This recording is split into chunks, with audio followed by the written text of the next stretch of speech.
Bonjour. Toutes les lignes de votre correspondance sont occupées. 9 fois sur 10, c'est la réponse qu'on obtient au 115, le numéro d'urgence pour l'hébergement des sans-abri. Trop de demandes, trop peu de personnel à la veille sociale. C'est ce qui a motivé la grève jeudi dernier. Depuis, la préfecture a promis 4 postes pour l'hiver comme l'an dernier.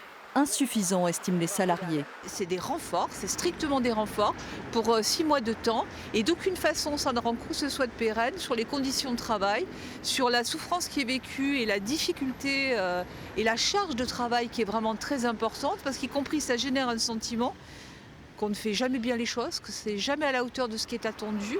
Des salariés d'autant plus déçus que les promesses faites le matin n'ont a priori pas été tenues.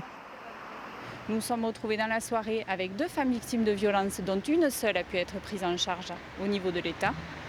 La seconde a dû rester dehors. Donc femme victime de violences, une sortante de maternité non prise en charge par l'État. On en est même à réclamer des ouvertures de gymnase effectivement pour des familles parce que peut-être que c'est mieux que d'être dehors. Voilà. Des familles qui ont des droits. Des familles qui ont des droits, qui ont complètement des droits, qui sont en attente d'avoir des résultats des services de la préfecture, mais qui sont de façon tout à fait régulière sur le territoire français, avec des enfants en bas âge. Pour certains sont scolarisés. Je vous laisse imaginer ce que ça veut dire que d'être scolarisé en dormant dehors. Jusqu'ici, les familles dormaient devant le 115 et dans les rues alentours. Mais vendredi, elles ont été relogées ou déplacées.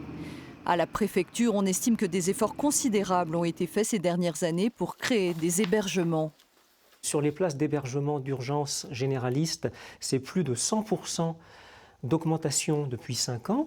Et sur les places d'hébergement pour les demandeurs d'asile, c'est d'autres types de places. Là, c'est une augmentation de 250% en 3 ans. Donc, j'entends les difficultés du personnel du SIAO pour orienter les personnes vers les places, mais je veux aussi rappeler que ces places ont connu des pourcentages d'augmentation très importants au cours de ces dernières années.